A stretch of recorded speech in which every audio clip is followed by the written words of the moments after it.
ومن سيئات أعمالنا من يهده الله فلا مضل له ومن يضلل فلا هادي له. اللهم صل وسلم وبارك وبارك على سيدنا محمد وعلى آله وأصحابه ومن تبعهم ومن والهم ومن والاه إلى يوم الدين. Amma ba'd. Pada yang terhormat Bapak Haji Mamun serta Bu Haji dan keluarga yang merupakan orang tua kita di sini, pada Haji Agus, pada para bapak, para ibu yang terhormat, tanpa mengurasi rasa hormat yang tidak bisa kami sebut satu persatu, kepada Ustaz Kasim, Alhamdulillah, Amin Arias. Ini harusnya ada yang Ustaz Uki Halim ini. Tapi apa daya, karena saya titah dari Pak Haji, alhamdulillah bahwa pada kesempatan kali ini kita masih tetap diberi kenikmatan oleh Allah, bahkan di bulan yang mulia ini, yaitu bulan Rajab. Alhamdulillah, apakah dari kita ada yang sudah pernah puasa? Kalau belum, usahakan puasa di bulan Rajab, karena itu hikmahnya luar biasa. Ya, saya sekali-kali alhamdulillah udah kemarin, karena dipancing terus, ditekan terus sama istri saya. Karena kebetulan istri saya itu puasa Daud. Nah, jadi bisa jadi dia bukan karena semangat Rajab saja, karena memang dia puasa Daud, sehari puasa sehari tidak. Ya sampai ke Rajab ya akhirnya ya puasa. Malah nanti kalau Ramadan nggak bisa dia puasa dulu. Jadi alhamdulillah akhirnya saya dengan segala rasa malas dan sedikit terpaksa akhirnya alhamdulillah sudah puasa di bulan Rajab ini. Hadirin yang berbahagia, alhamdulillah acara rutin kita sudah sekian kali Allah masih memberikan izin kepada kita, merupakan tradisi yang luar biasa. Betapa Pak Haji dan keluarga besar Alam Jaya mengajak kita tiap bulan untuk munajat kepada Allah sebagai bukti, sebagai burhan, sebagai saksi syahadah bahwa kita di dunia ini tuh nggak asal hidup. Intinya orang itu gitu ya. Intinya itu hidup itu nggak asal hidup. Hidup itu menyadari bahwa ada Tuhan yang menghendaki kita. Tanpa kehendak Tuhan tidak mungkin akan ada wujud dari semuanya. Nah, ini sebagai bukti alhamdulillah Pak Haji dan Alam Jaya mengajak kita untuk rutinan membaca Yasin, kemudian sedikit mengaji. Ini alhamdulillah, masya Allah, semoga menjadi barokah buat kita semua. Amin. Dari sini tadi doanya luar biasa, mendoakan Alam Jaya. Kalau Alam Jayanya lancar, kita semua ikut lancar. Dan mendoakan kita masing-masing. Tiap-tiap dari kita didoakan, mulai diri kita, keluarga kita, rezeki kita, titipan Allah yang diberikan kepada semuanya tadi didoain di sini begitu lengkap, diberkahkan, ditambahkan, dilimpah ruahkan, semuanya ada dari Masya Allah. Makanya kalau ini sampai menjadi rutinitas yang bisa kita istiqomai, insya Allah kita semua benar-benar akan menjadi alam yang jaya. Makanya namanya Alam Jaya. Jadi alam itu apa? Masih ingat kemarin pelajaran kemarin? Alam adalah segala sesuatu, bukan alam mas alam ya, kalau mas alam Pak Haji ya. Alam adalah segala sesuatu selain Allah, ya. Makanya Allah ada, buktinya mana? Buktinya alam. Mengapa alam? Karena alam itu adalah selain Allah. Mengapa alam selain Allah? Karena alam kata kuncinya berubah-ubah. Segala yang berubah-ubah pasti tadinya tidak ada menjadi ada, sehingga membutuhkan yang mengadakan, yaitu Allah Subhanahu wa Ta'ala. Sehingga kita semua berdoa tadi, semoga kita juga menjadi alam yang jaya. Begitu juga alam jaya menjadi alam yang jaya. Jadi judulnya alam jaya. Allahumma amin. Ya, jaya itu kan jaya sukses, berkah, maju, kompeten, inovatif, ya, kreatif, itu kan jaya. Pokoknya yang sifatnya numuwah, sifatnya berkembang, itu kejayaan. Baik, bismillahirrahmanirrahim. Kita melanjutkan pelajaran yang kemarin. Ini nanti kita bisa membaca sampai kapan ya waktunya. Ini masuk ke YouTube ya. Nanti yang belum subscribe ya, jangan lupa ya. Siap. Ini saya masukkan ke YouTube masalahnya. Bismillahirrahmanirrahim. Kita lanjut pelajaran kemarin. Kembali ke tablet. Faslun fima yajibul imanu bihi minas sam'iyah. Pasal kalau kemarin kita memahami tentang syahadah. Asyhadu an la ilaha illallah wa asyhadu anna sayyidina Muhammadan Rasulullah. Nah, sekarang kita masuk ke pasal berikutnya. Faslun fima yajibul iman bihi minas sam'iyah. Pasal menjelaskan tentang wajib beriman bagi tiap-tiap kita orang yang kemarin kan kita setiap mukallaf diwajibkan yang pertama masuk Islam, kemudian membaca syahadat. Kalau masuk Islamnya non Muslim berarti baca syahadat. Kalau masuk Islamnya kita ya cukup dengan balik, kemudian kita sholat, kita sudah langsung masuk Islam karena di dalam sholat ada asyhadu an la ilaha illallah wa asyhadu anna Muhammadan rasulullah, langsung masuk Islam. Kemudian setelah itu kita diwajibkan pasal yang berikutnya adalah iman terhadap sum'iyah. Nah, sum'iyah itu apa? Atau sam'iyah. Sam'iyah itu adalah informasi, makanya biasanya Al-Quran atau dalil, baik Quran maupun hadis, itu dibahasakan sam'iyah. Pendengaran, sesuatu yang didengar. Makanya coba, kalau kita perhatikan, kira-kira kalau orang, mohon maaf, yang berkebutuhan khusus tidak bisa mendengar, itu kalau kita perhatikan tidak ada yang menjadi tokoh intelektual. Tapi kalau orang yang buta, mohon maaf, orang yang tunanetra, itu banyak sekali yang menjadi tokoh intelektual. Ada di Azhar, guru besar tafsir, itu beliau tidak bisa melihat. Ada Syekh Jalal di Bumiayu, itu ahli tafsir Al-Quran, hafal, itu juga tidak bisa melihat. Bahkan diceritakan dari lain. Bahkan Imam Abdullah bin Alawi al-Haddad yang disinyalir beliau itu keilmuannya seperti mazhab 4, seperti Imam Syafi'i dan yang lain, itu beliau juga tidak bisa melihat dari kecil. Tapi beliau sempat melihat waktu kecil, cuman di usia sekitar 4 atau 5 tahun tiba-tiba tidak bisa melihat dan sampai seumur hidup tidak bisa melihat. Itu keilmuannya luar biasa. Karena apa? Sum'iyah. Sehingga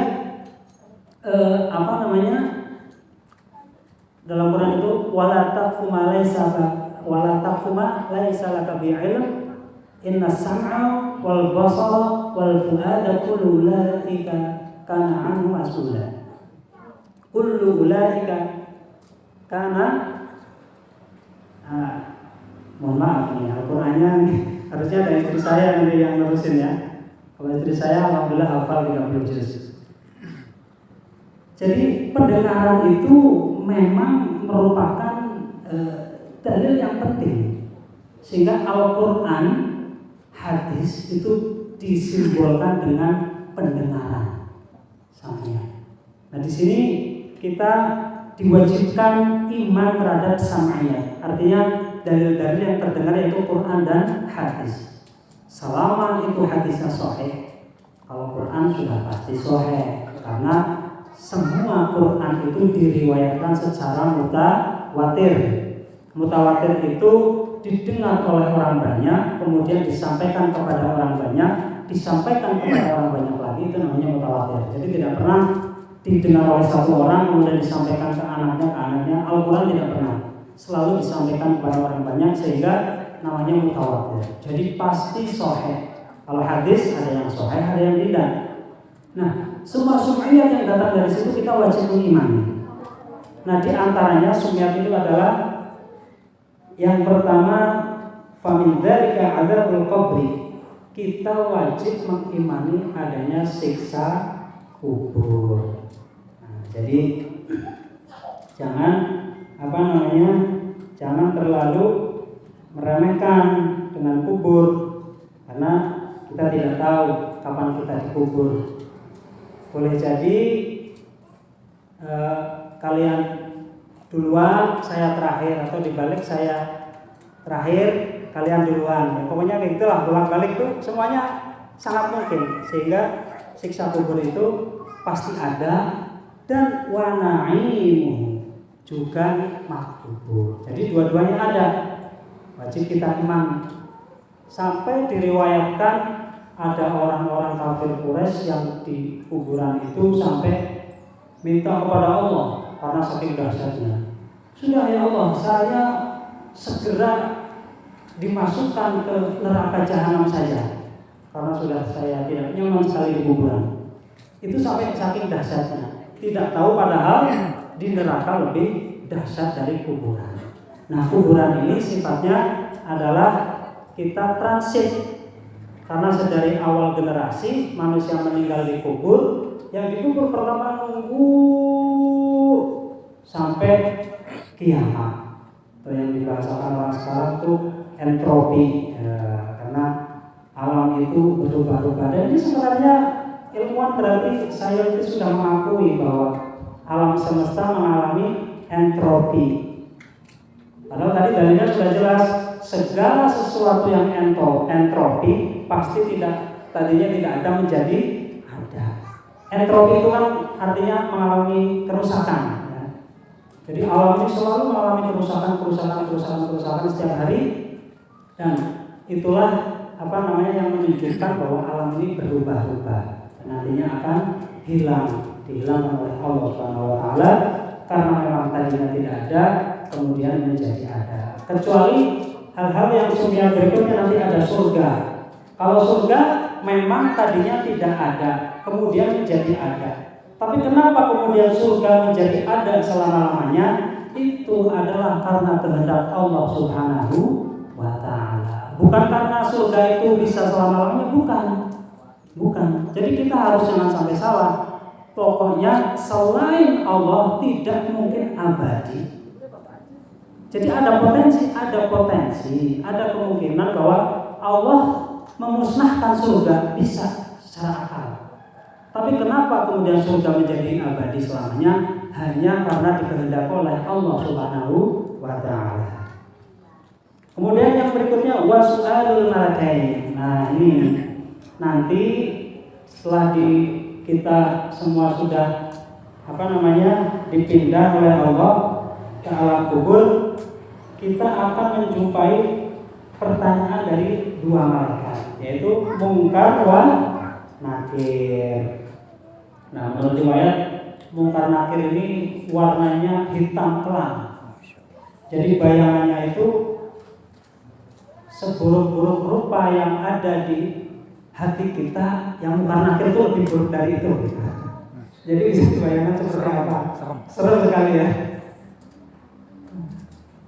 Tapi di sisi lain kuburan itu ada nikmatnya.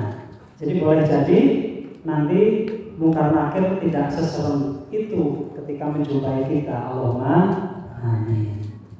Makanya dalam sebuah riwayat dulu Sayyidina Umar bin Khattab ketika ditemui Munkar Nakir itu, Munkar Nakirnya dibentak, langsung takut gitu. Loh, kamu nggak tahu saya ini siapa? Saya ini kan sahabatnya Nabi, orang pilihan. Langsung takut ya. Ini membuktikan bahwa tidak seserem yang digambarkan. Artinya serem dan tidaknya itu tergantung bagaimana perbuatan kita selama hidup di dunia. Wal ba'tsu, kemudian setelah itu kita wajib mengimani adanya hari pembangkitan.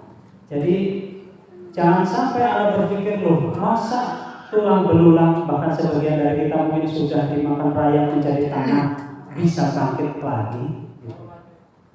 Nah, mestinya lebih mengherankan lagi ketika kita tadinya tidak ada menjadi ada.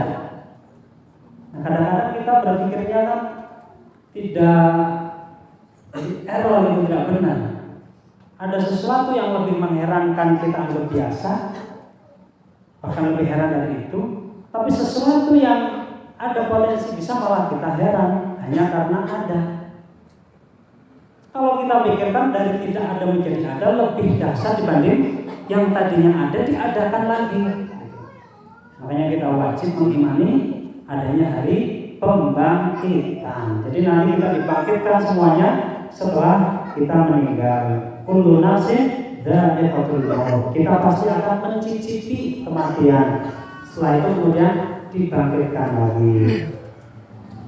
Kemudian setelah itu wal hasyru, kita wajib mengimani adanya hari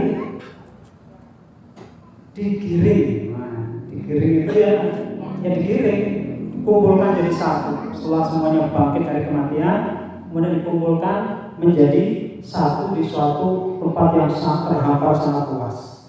Kemudian setelah itu wal hisabu, kemudian kita dikumpulkan dan dihisab, dihitung amal baik dan buruk. Wa thawabu wal adzabu wallahu a'lam. Nah, ini sebagian dari Sumayat. Insyaallah kelanjutannya di pertemuan berikutnya. Mungkin kalau misalnya suatu saat ada kesempatan waktu barangkali dibuka semacam pertanyaan 5 menit atau 10 menit begitu, mungkin akan lebih menarik. Barangkali dari hadirin nanti mempersiapkan pertanyaan gitu. Di sini ada ulama juga ini, Ustaz Rasim. Nanti kalau saya tidak bisa menjawab ada ada yang untuk syaratnya gitu.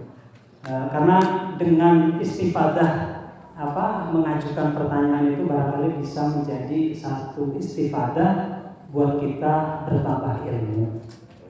Dan juga karena memang bertanya itu adalah sebagian dari ilmu ya. Bertanya adalah sebagian dari ilmu. Ya, kita bisa mengambil faedah dari itu dan supaya makhluk bertanya sesat di jalan. Nah, gitu. Supaya tidak sesat. Kurang lebih demikian. Semoga menjadikan manfaat buat kita semua dan kita makin diberi kesehatan, keistimewaan, kesempatan dan rezeki yang barokah, wabil khusus buat keluarga besar Alam Jaya dan untuk kita semua, baik yang hadir maupun yang tidak hadir, teman-teman kita yang sedang bekerja dari keluarga besar Alam Jaya. Semoga semuanya selalu diberikan barokah, kelancaran, sehat walafiat. Allahumma amin. Wabillahi taufiq wal hidayah. Assalamualaikum warahmatullahi wabarakatuh.